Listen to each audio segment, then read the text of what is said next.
been thinking about this for a while, so I'd be very interested to throw it open for questions or comments to avail of the opportunity we have with Hal here. Fergal, let's start. If you introduce yourself as well and wait for it. Do we have a microphone? Or we don't need a microphone. We're all in the room so we can hear each other. If you, out loud. Okay. Thank you, Evan. And introduce yourself, Fergal. Yeah, Fergal McNamara. I'm the Senior Energy Advisor at the Department of Energy. Thank you very much for the presentation you gave. I want to pick up on kind of two things, one that you did say and one that you didn't say. And the first thing is this component of your proposal about performance-based regulation. The key word for me there is regulation, being the government guy, I guess. And performance-based regulation is not a new thing, it's been around for a long time. And I suppose the sort of question I have, and a thought that's rocking around in my head, is about the ability of regulators, the current crop of regulators or future ones, to set appropriate targets that are nimble enough to respond to this, the way the technology is diffusing into the industry. So, you know, you have to set the benchmark, you have to calibrate the rates, you have to give the utility its business to work on. So I just wondered if you had any comment on that. And the piece that I suppose you didn't mention was how do we deal with the potential for stranded assets that sort of we're seeing all over the place with the cannibalization of the existing business model. Thank you very much. So on the question of designing regulation, I know it's always easy to put up a little chart where you make more money here and lose more money there.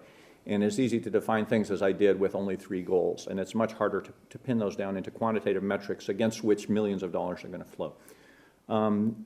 That said, there are some simple devices like collaring both the profits and the losses that can structure it so you don't get it way wrong, right? If we had done that in California, we would have saved many tens of billions of dollars when we did our deregulation. And then secondly, it doesn't all have to be done at the same time. So I would do something like start with a specialized capacity market. You want power plants that can, or you want demand side, either one, that can ramp on and off quickly. You want them to be low carbon and ramping quickly. And do it for a quarter of what you need. Run an auction, sign contracts, see what you get. And then do it again for the next quarter, but you can tune up the terms of the auction without violating the terms of the first one. So with things like collars and doing this in steps, I think you can get there. You can also benchmark your goals against system averages across other states, for example, so that you don't have wild excursions from the norm. Stranded assets are interesting. Old vertically integrated utilities had their power plants paid for by ratepayers already. So it's a fair argument is to say whose assets are they? Legally, they belong to the utility. So when utilities were deregulated in the US, they got paid twice for all their power plants. Once by ratepayers, and then once again when they sold them. That's not a stranded asset, that's the other way around. I don't know what that's called. Some of them didn't do a good job with it, and then they tanked this way. I guess I'm enough of a... So here's the other thing. Power plants will run forever. You just fix them. But they shouldn't run forever. So we have power plants running that were built when Eisenhower was president, when Khrushchev ran the Soviet Union. Those should be shut down. So I have no problem taking the worst slice of the demographics of our power supply and just getting rid of it. It's been paid for, it's been amortized, it's been run. Society doesn't need it anymore, and if some people get hurt, that's life. Nobody else gets protected forever.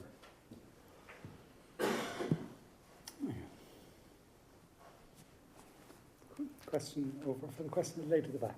Yvonne Coughlin-Yerbert, I'm responsible in Yerbert for looking at kind of future network planning strategy, and some of the various things you put up there have been really interesting because we're in a very similar space in terms of how do you explicitly incentivize the type of plant or the type of other technologies onto the system to do the things you want instead of delivering just megawatts. Yeah. So we're after going through kind of, I suppose, a lengthy consultation process where we explicitly set out TSOs, the types of services or ancillary services we require on the system in terms of managing the system with lots of renewables and its associated variability. So that consultation process has concluded, and there's been a decision by the regulators to increase the value of ancillary services on the island.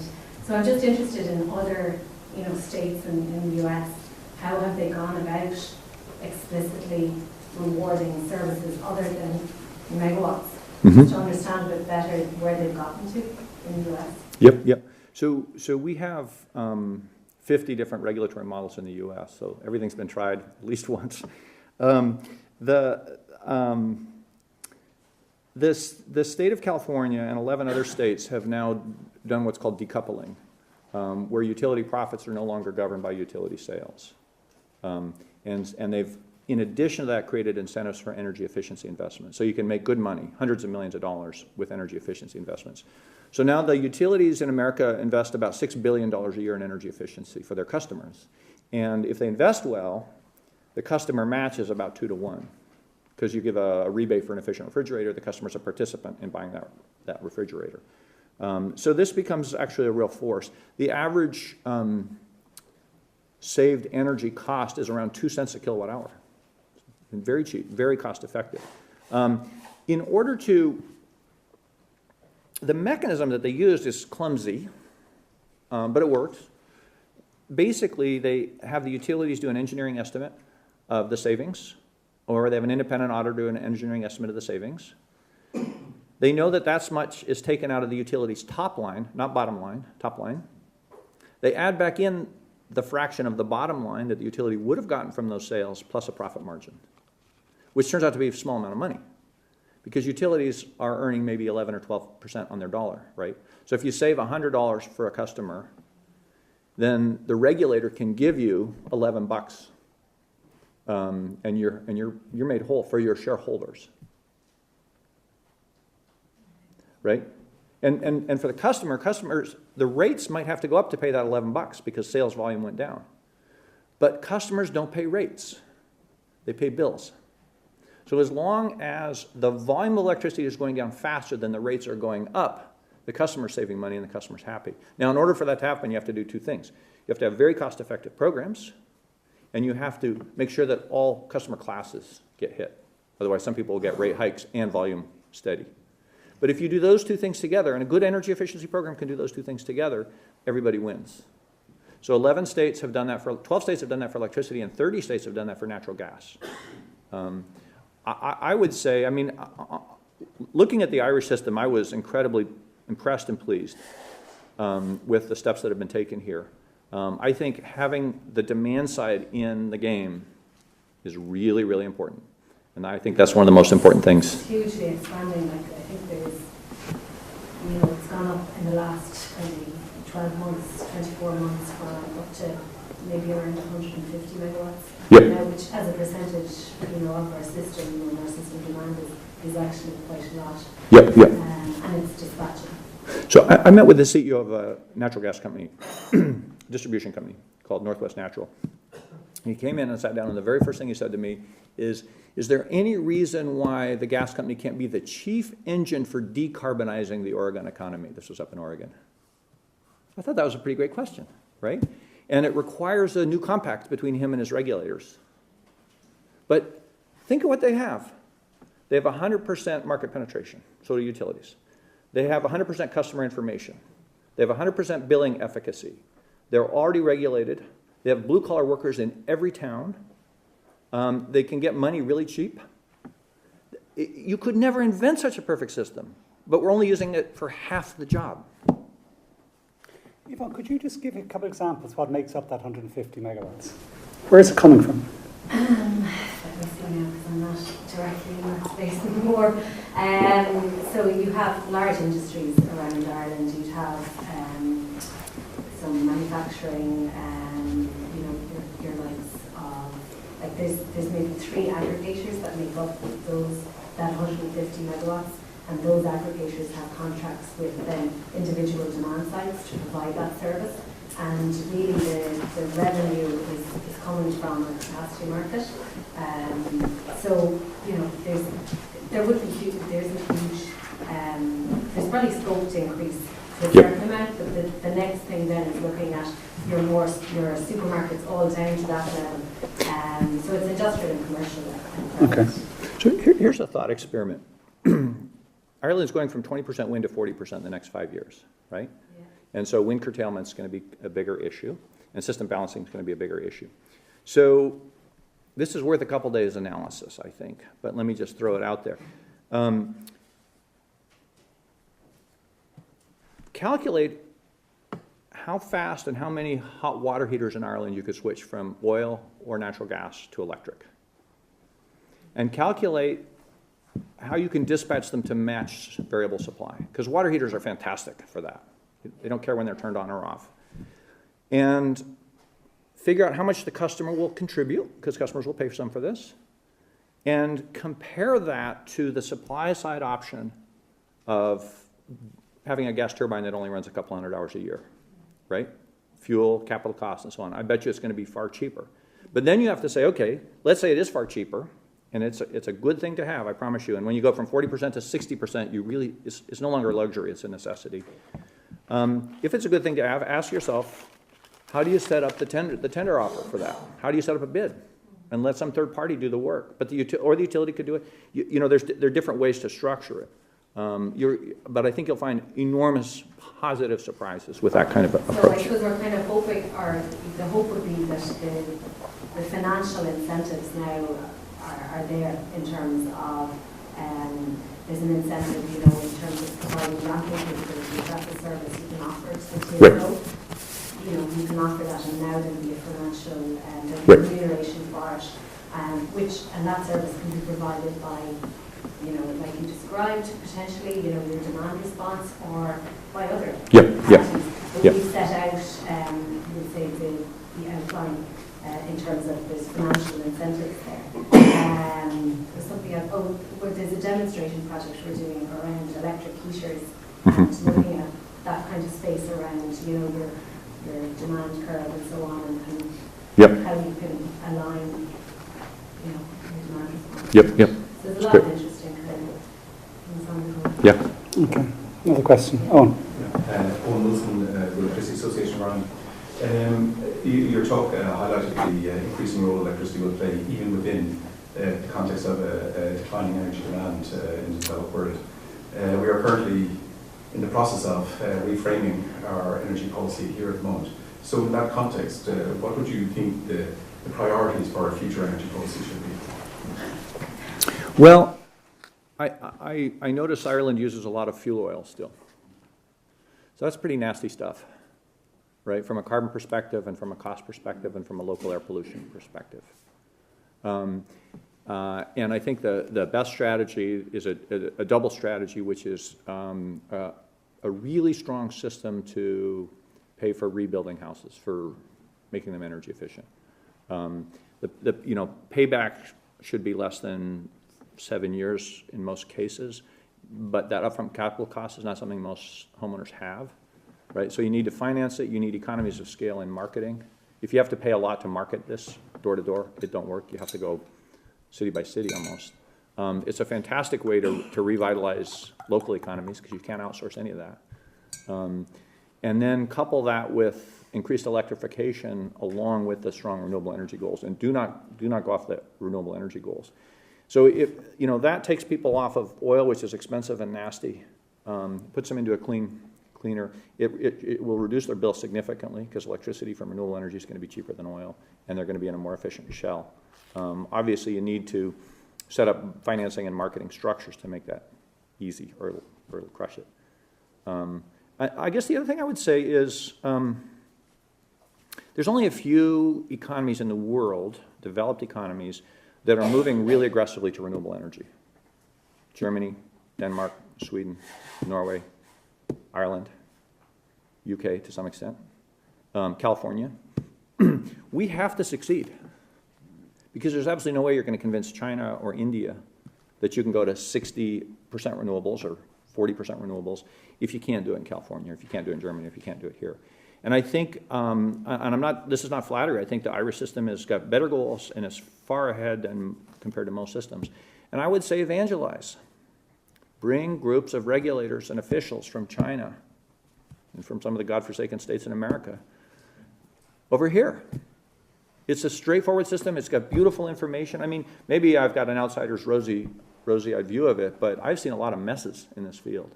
And so I would say for a small country like Ireland, you can have a dramatically outsized impact if you, A, do this well, and B, evangelize like crazy. The last thing I'd say is, since you have a tech industry here, demand response is switches, radios, and software, right? That sounds like tech to me. And it's a brand new field, and there's a lot of new entrants. But is it a going business yet? Is it a dominant business? There's no reason Ireland couldn't own a big piece of that. Have a little mini Fraunhofer Institute on demand response here. It'd be a big deal. Just on that, because it was interesting when I heard you earlier on reflecting, as you say, switches, radio, and software, and in terms of who the aggregators might be, in terms of, and I remember we had Martha Levine from Facebook was over here last year and was pretty much saying, I'll be the aggregator, well, reading between the lines. Or also what you said there about, pay a monthly bill for your electricity bill. I do that with my mobile phone. Yeah.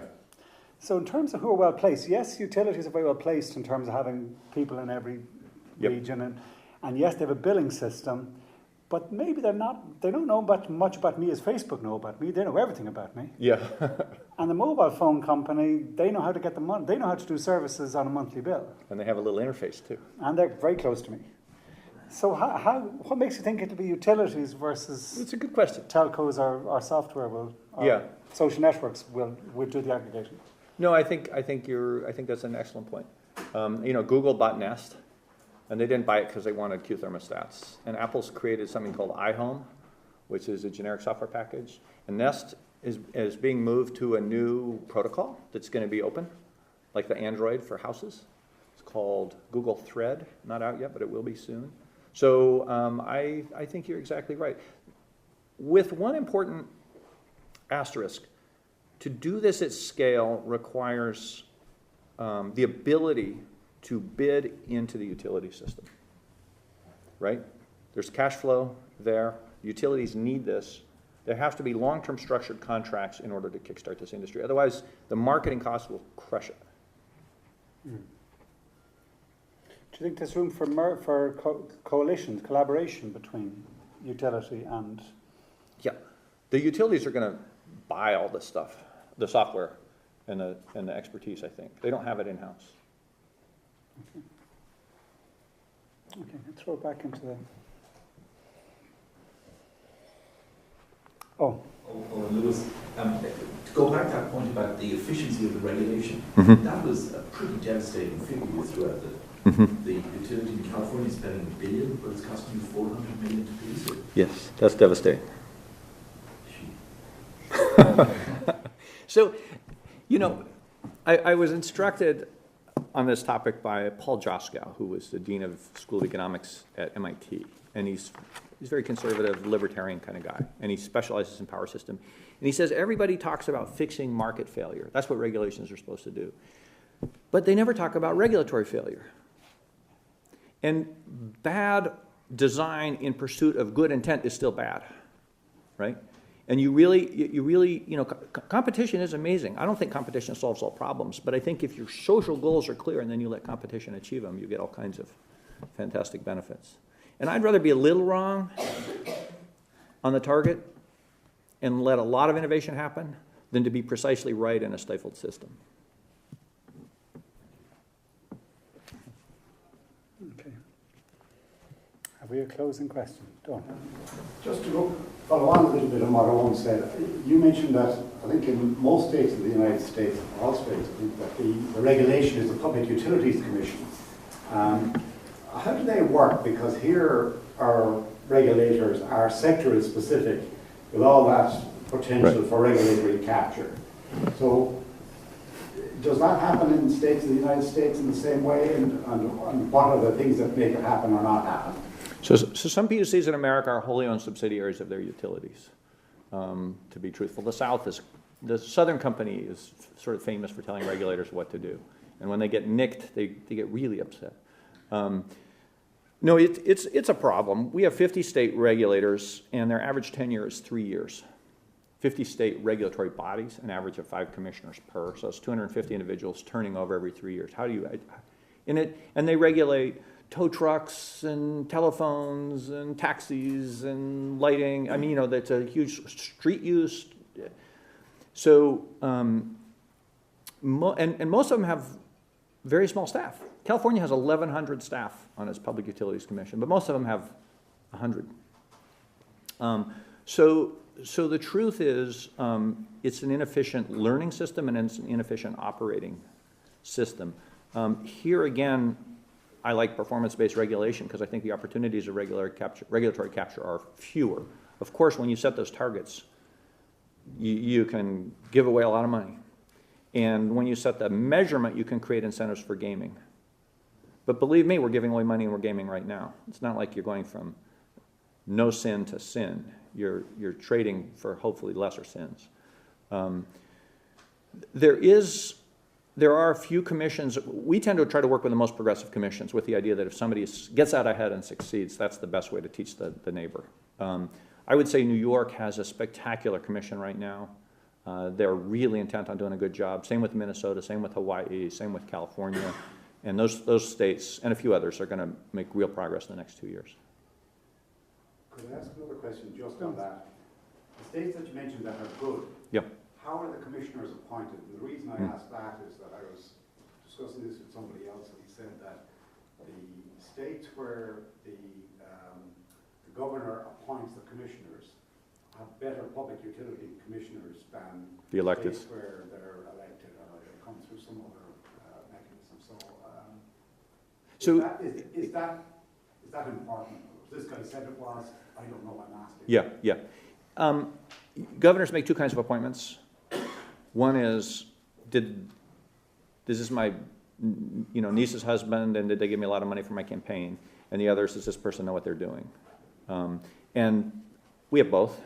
But governors hate to see the lights go out because they will not win the next election. And so they tend to appoint pretty carefully. And I've been impressed with the caliber of most regulators. There are a few states where you want to weep, but mostly they're pretty good. Regardless of how they're appointed? Oh, so no, I think the... whether it's governor or... No, there's only like 4 or 5 states with direct elected commissioners. I'm not sure it's a big enough sample to argue one way or the other. So. Okay, if there isn't a further question or comment from the floor. John Waller, ESB, just one. A lot of what you've described there, in my head, requires the end-to-end value chain of the utility. Given what you know about Europe, how much of it is transferable to Europe? I think a lot, with just a couple changes.